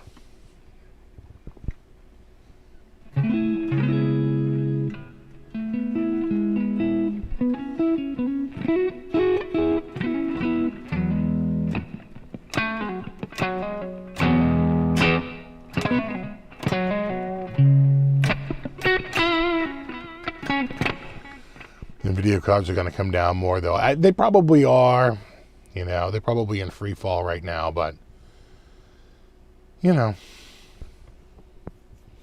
at some point you got to pick a time and say, all right, I'm going to buy it now.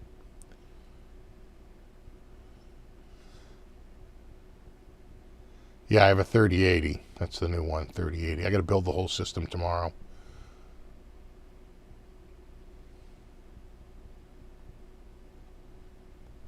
Once NFTs become the norm, crypto should level out.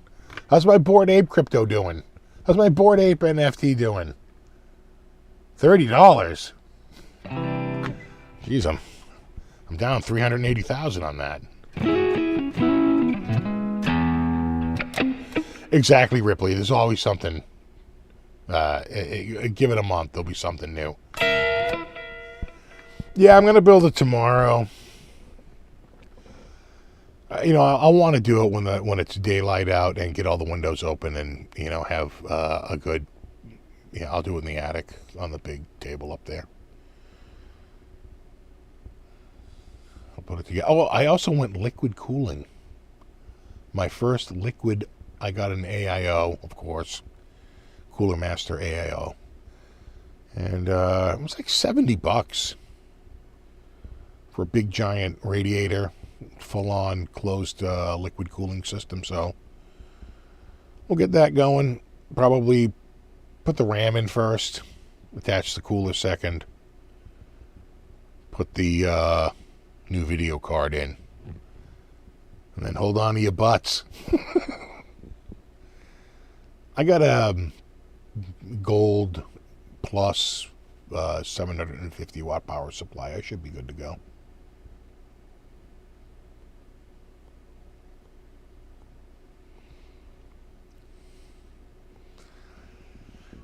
Yeah, I think my card might be an LHR, a low hash rate, but that's easily you can skirt that. That low hash rate means nothing. That was a marketing ploy.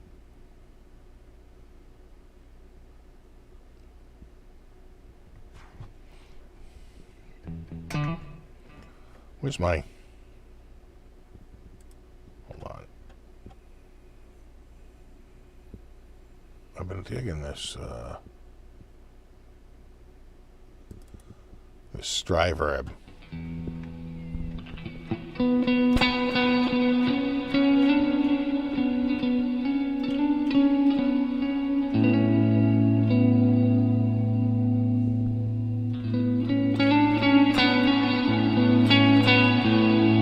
I feel like this one's a little down. Hold on.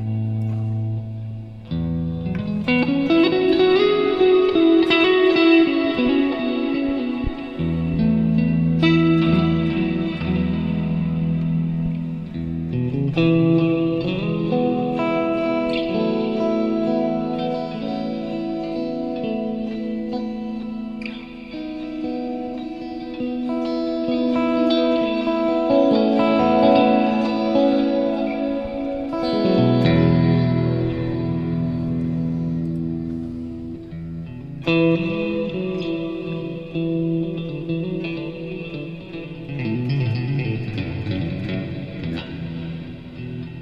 have your Flying V probably in October and November. I've been looking at Flying Vs. I think I like that.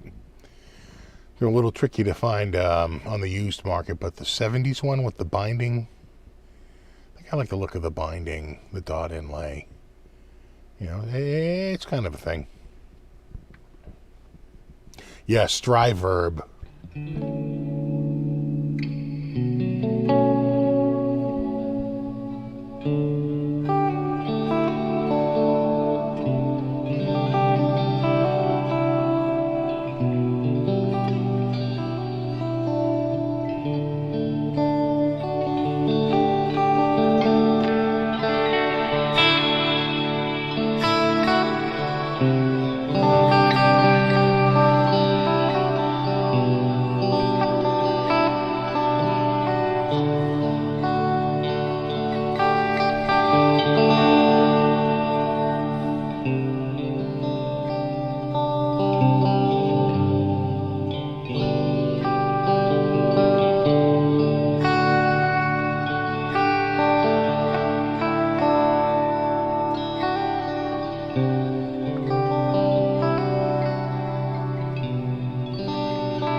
What's up, Michael?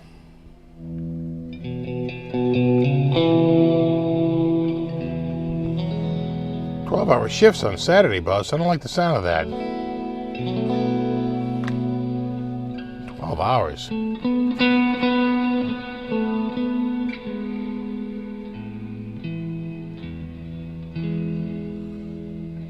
Send me your money.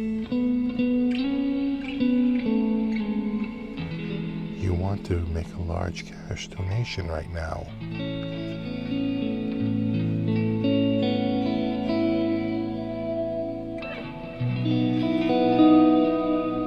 I did just make this patch.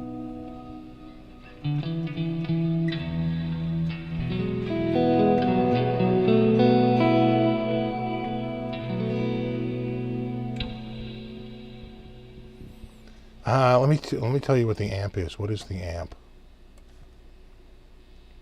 It's the Silver Jubilee on the Clean channel. Going through a Brit 4x12 with V30s, recorded with an SM57 and an MD421, and then all of that going through the Striverb.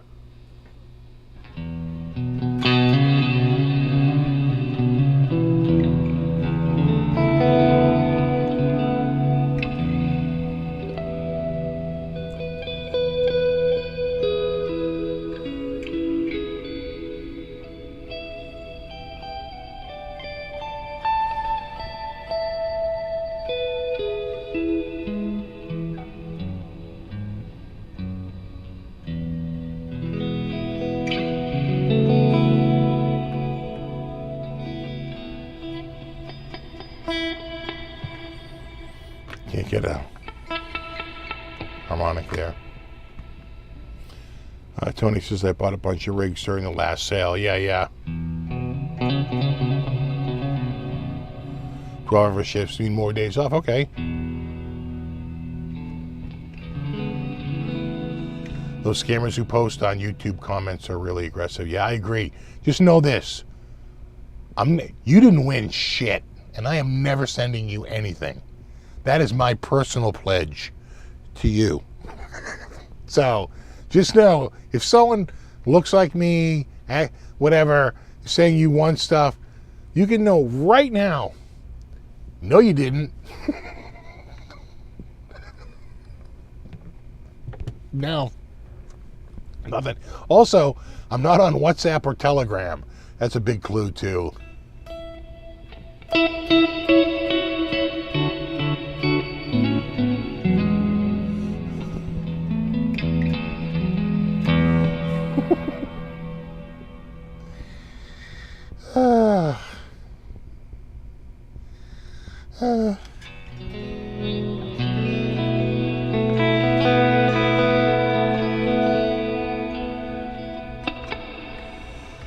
Yeah, it's become a real problem for YouTube. That whole scam thing.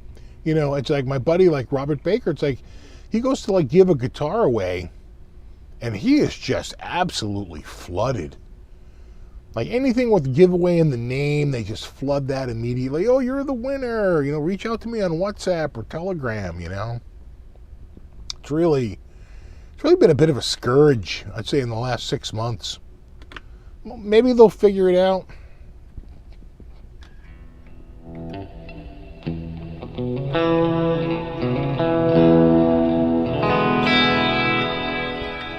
Well, that's right, Mark. So if I do a giveaway, I'm not reaching out to you in the comments. That's not going to happen. In fact, if you know anything about me, I very, very rarely ever, get into the comments because I don't have time. I just don't have time to get into comments. Maybe once in a while I will, very quickly, but it's pretty rare. I'm not much of a commenter in the comments. So that's your first hint right there, that it's even in the comments.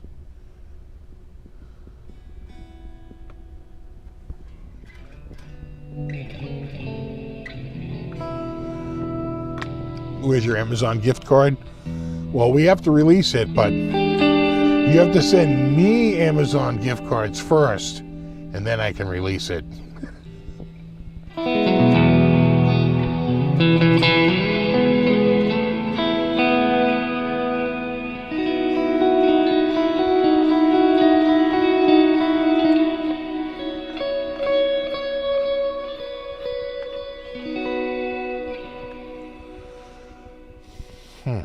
All right.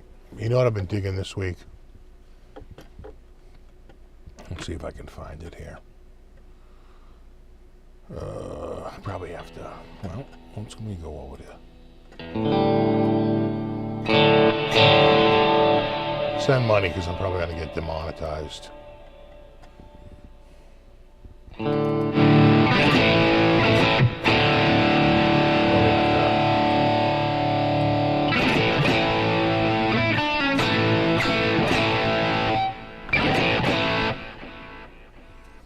All right, so did you see Nuno and Sammy Hagar did they did some show together. Let me see if I can find this here. Yeah, hold on. Yeah, here we go. All right. No. Yeah, we won't get political. Give it to. Here we go. Oh, how do they?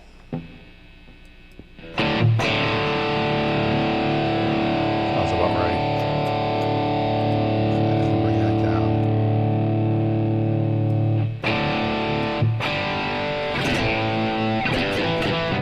All right. All right. Here goes all my money. Should we just go to this cam? Yeah, maybe like that. That way you don't have to look at my face. Well, you should probably see what I'm playing here. Yeah, that's probably a good angle. As good as any. All right. To us now.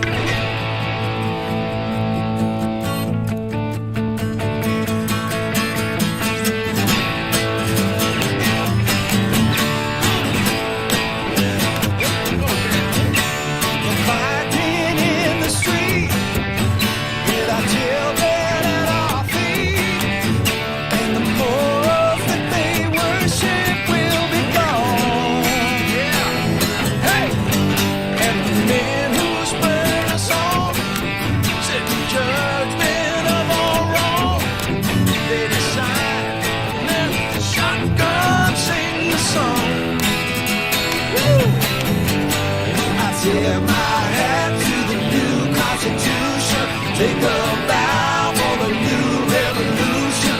Smile and grin at the change all around. Pick up my guitar and play, just like yesterday.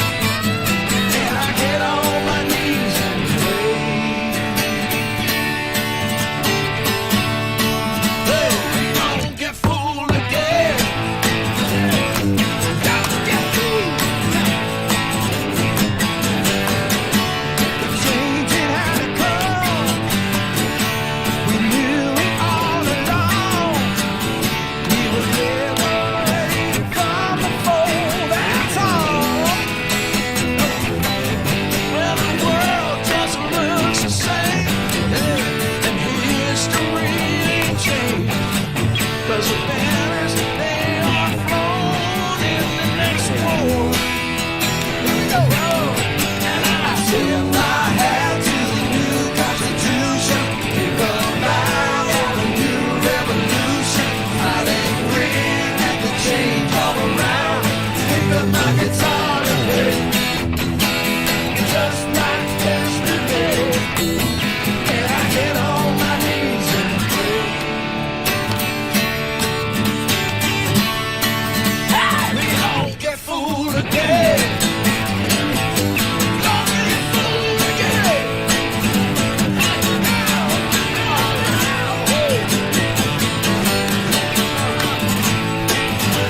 The bridge, y'all.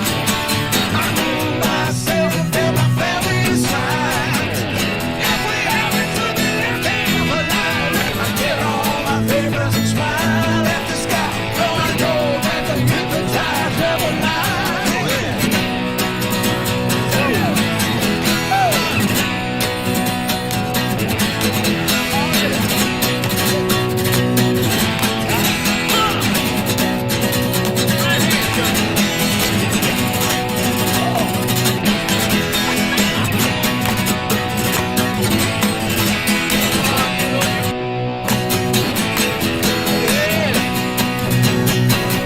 Oh yeah.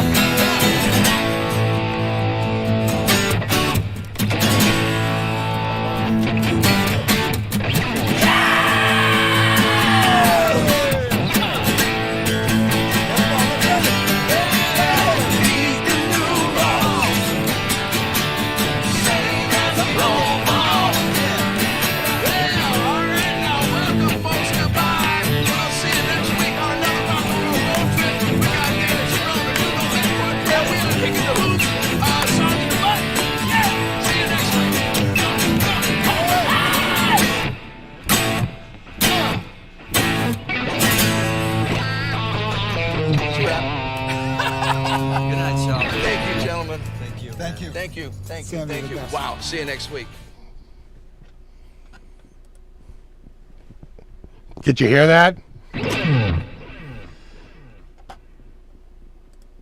I've been jamming that like all week. Have you heard that song before?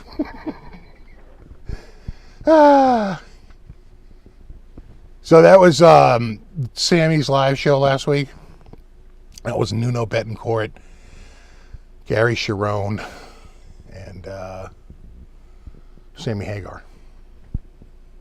Hey, there you go.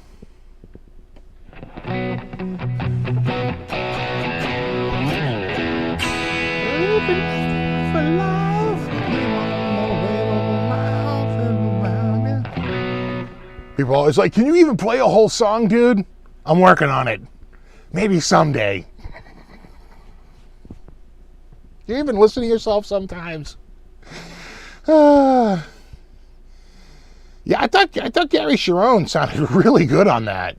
I think they've been covering that tune for a while. He was in a band called Slip Kid from around here. I think he was with a buddy of mine, Dana Spellman, who I went to college with, and I think he was playing with Gary Sharon for a while in Slip Kid, which was a Who-esque style band.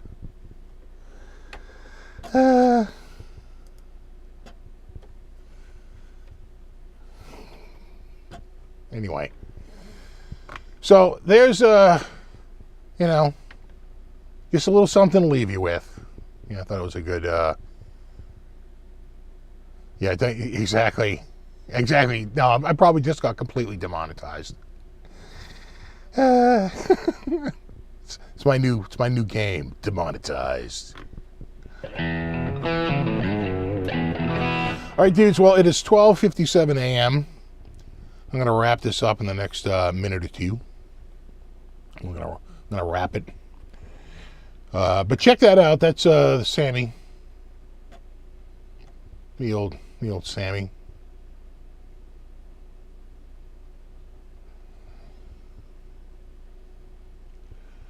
You go for the windmill, yeah.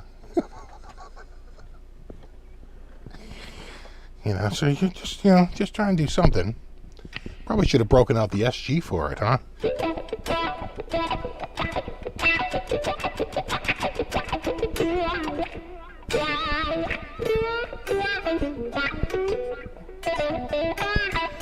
Gotta be in the right position.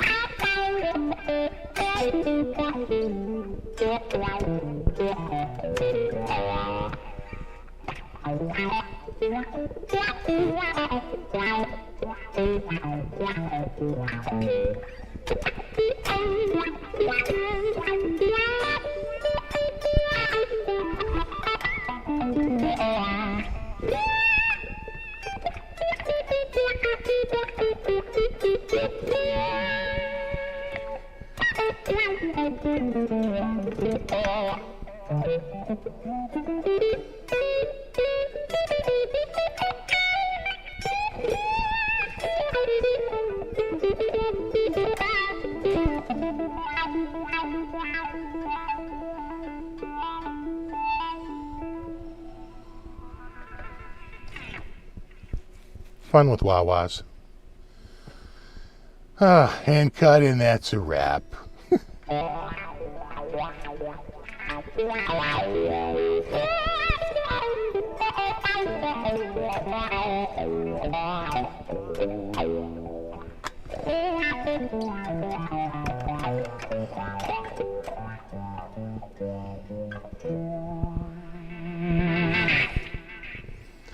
All right. I'm going to run, go to bed, probably. Oh, just for my film connoisseurs, my film buffs out there, tomorrow on Comet, I believe is Godzilla, like King of the Lizards, which is, I think, the first one, or King of Monsters, and then I think it's, I want to say, Godzilla versus Mechagodzilla. Like, Godzilla has a baby. There's a whole bunch of big Godzilla festival tomorrow. So Comet TV, which you can actually get over the air in a lot of markets. So free. There you go.